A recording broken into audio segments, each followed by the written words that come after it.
बिस्मिल्लाहिर्रहमानिर्रहीम। अस्सलाम वालेकुम। उम्मीद है आप सब खैरियत से होंगे।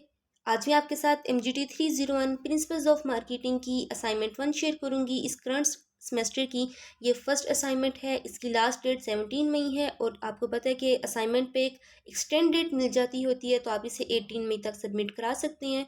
टोटल 2 क्वेश्चन है इस असाइनमेंट के बीच में और 10 मार्क्स की आपकी असाइनमेंट है। इंपॉर्टेंट बात यह है कि आपके रिजल्ट में इस असाइनमेंट की 3% वेटेज है, तो आपने ऐसा सोल्यूशन प्रोवाइड करना है कि जिसमें टीचर आपके कहीं से भी कोई भी मार्क्स को ना काट सकें। मैं आपको हैंडआउट से भी साथ साथ बताऊंगी और कोशिश करूंगी कि सारे कॉन्सेप्ट आपके क्लियर करूं, और ये भी बताऊंगी कि कहाँ कहाँ चेंजिंग करके आप इसी असाइनमेंट को सबमिट करा सकते हैं।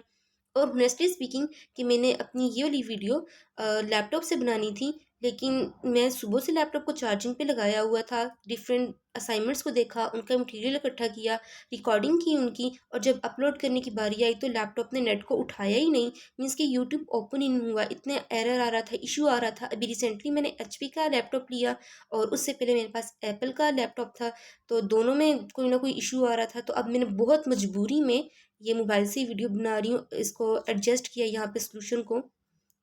फिर भी STA के या MTH के सब्जेक्ट्स के लिए मुझे लैपटॉप की ज़रूरत पड़ेगी, तो इंशाल्लाह वो साथ साथ देखा जाएगा। सिनेरियो देख लेते हैं कि कार मैन्युफैक्चरर कंपनी है जो पिछली कई दहाइयों से जो गैस से चलने वाली गाड़ियां हैं इनको प्रोड्यूस कर रही है, उनकी पैदावार बना रही है।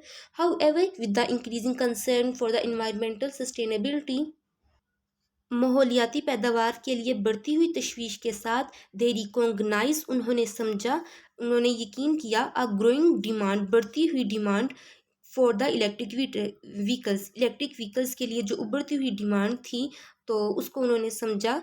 कंपनी ने इन्वेस्ट किया कि जो इलेक्ट्रिक व्हीकल्स हैं उनको डिज़ाइन करने के लिए, उनको प्रोड्यूस करने के लिए यानी बनाने के लिए, उनकी रिसर्च यानी तहकीक में, डेवलपमेंट यानी तरक्की में कंपनी ने अपना पैसा लगाया। टारगेट इको कॉन्शियस कस्टमर्स, और माहौल दोस्त कस्टमर्स को टारगेट किया। However desire for environmentally friendly relationship, जो कि अच्छे रिलेशनशिप के कायल थे। इसकी रिक्वायरमेंट में आ जाएगा which marketing concept is represented in the above scenario. तो इसमें मैं आपको हैंडआउट से भी बताऊंगी, अब दोनों आंसर देख लीजिएगा और आपने अपने आंसर को आर्गुमेंट्स के साथ एक्सप्लेन करना है। सोसाइटल मार्केटिंग कॉन्सेप्ट इसके बीच में यूज़ हुआ है। सोसाइटल मार्केटिंग कॉन्सेप्ट एक मार्केटिंग फिलोसफी है जो कि कस्टमर की नीड्स और वांट्स को टारगेट करती है टारगेटेड मार्केट के बीच में, और साथ ही साथ ये सोसाइटी की और इन्वायरमेंट की भलाई यानी वेल बींग के लिए काम करती है, उस पर भी गौर व फिक्र करती है। ये कॉन्सेप्ट इसमें सिर्फ कस्टमर्स की नीड्स को सेटिस्फाई करने का काम ही शामिल नहीं है, बल्कि इसमें ब्रॉड बड़े लेवल पर जो सोशल इश्यूज़ हैं उनको भी पता लगाया जाता है, उनको भी गौर व फिक्र किया जाता है, और सोसाइटी पे इसका क्या इम्पैक्ट है इसको भी समझा जाता है। अब आर्गूमेंट्स को देख लेते हैं।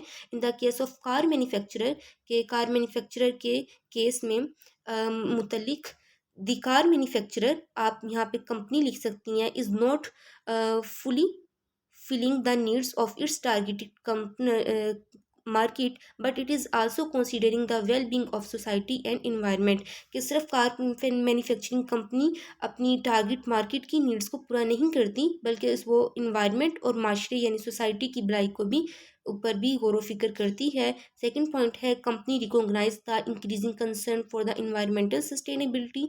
अब यहाँ पे आप अपने ऐसे पॉइंट्स बना सकते हैं कि ये सोसाइटी की वेलबींग के लिए काम करती हैं, इन्वायरमेंटल सस्टेनेबिलिटी के लिए, लॉन्ग टर्म प्रॉफिट के लिए, और अपने कस्टमर्स को इंक्रीज़ करने के लिए, उनकी अपनी प्रोडक्ट की डिमांड को बढ़ाने के लिए। तो ये 3-4 पॉइंट्स बना के लिख दीजिएगा। टोटल आपका 7 नंबर का क्वेश्चन है। और थर्ड पॉइंट पे further more the societal marketing concept also align with the long term profitability of the company, के फर्दर मोर मज़ीद आबरा या इससे ज़्यादा जो सोसाइटल मार्केटिंग कॉन्सेप्ट है ये लॉन्ग टर्म यानी तवील मुद्दती जो मुनाफा होता है उससे मुताबिकत रखती है कंपनी के साथ। और लास्ट पॉइंट में है कि company recognise the changing attitudes and values of the customers and align it with the business accordingly and increased customer loyalty। Company पहचानती है, गौर व फिक्र करती है कस्टमर के एटीट्यूड, उनके रवैयों में जो तब्दीली आती है, और वैल्यूज़ ऑफ कंज्यूमर्स, आप कस्टमर्स कर लें कि जो उनके इक़्तिदार हैं सॉरी इक़्तिदार हैं उनकी तब्दीली में, और अलाइन उनको समझती है, उसके अकॉर्डिंग अपने जो बिज़नेस स्ट्रेटजी है, हिकमत अमली है, उसका लाहे अमल बनाती है, और इंक्रीज़्ड कस्टमर लॉयल्टी, अपने कस्टमर्स की वफ़ादारी को बढ़ाती जाती है। अब हम चलते हैं हैंडआउट्स पे। पेज नंबर 6 पे आप सोसाइटल मार्केटिंग कॉन्सेप्ट को देख सकते हैं कि ये एक ऐसा आइडिया जिसमें कंपनी अच्छे मार्केटिंग डिसीजंस लेती है, कस्टमर्स की वांट को समझते हुए, कंपनी की रिक्वायरमेंट्स को देखते हुए, कंज्यूमर की लॉन्ग टर्म इंटरेस्ट को देखते हुए, और सोसाइटी के लॉन्ग टर्म इंटरेस्ट को देखते हुए कंपनी अपने गुड डिसीजंस लेती है। ये था सोसाइटल मार्केटिंग कॉन्सेप्ट। मीन्स के जो कंपनी के डिसीजंस होते हैं वो कस्टमर की नीड्स और वांट्स के ऊपर और सोसाइटी के लॉन्ग टर्म इंटरेस्ट, कस्टमर के लॉन्ग टर्म इंटरेस्ट के ऊपर डिपेंड करते हैं। क्वेश्चन नंबर 2, टोटल ये 3 मार्क्स का क्वेश्चन है। Which demand situation is represented in the above scenario. तो कौन सी डिमांड सिचुएशन इसके बीच में यूज़ की है, तो इसके बीच में लेटेंट डिमांड सिचुएशन यूज़ की गई है। मैं आपको हैंडआउट से दिखाती हूँ। लेटेंट मीन्स के छुपी हुई, जो कि अभी किसी मतलब पहले कस्टमर आपकी प्रोडक्ट के बारे में नहीं जानते, तो वो थोड़ी बहुत डिमांड करते हैं, थोड़ा बहुत लेते हैं, लेकिन फिर उसी वक्त आपकी जो प्रोडक्ट की डिमांड है वो हाइडन हो जाती है, छुप जाती है।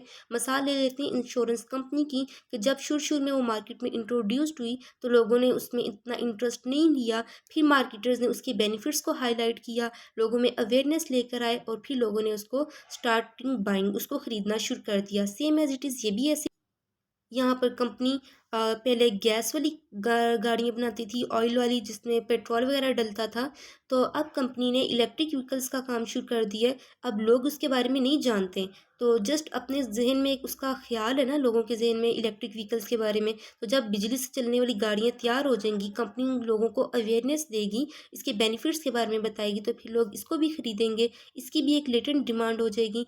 तो ये आपकी टोटल असाइनमेंट थी। होप सो कि आपका कॉन्सेप्ट क्लियर हो गया होगा, और मैंने इसके सारे लेक्चर्स की वीडियो भी डाली हुई हैं, मिड टर्म की, फाइनल टर्म की, और मैं पूरी कोशिश करूँगी, मैं इस पे अभी भी सोच रही हूँ कि जो एक ही वीडियो में जितनी भी थीम्स हैं, थीम 1 से लेके मिड टर्म का जितना कोर्स है वो सारा एक ही वीडियो में कवर कर दूँ। मुझे लाज़मी बताइएगा कि ऐसा होना चाहिए, और अपनी दुआ में मुझे भी याद रखिएगा। नेक्स्ट वीडियो में मिलते हैं। अल्लाह हाफ़िज़।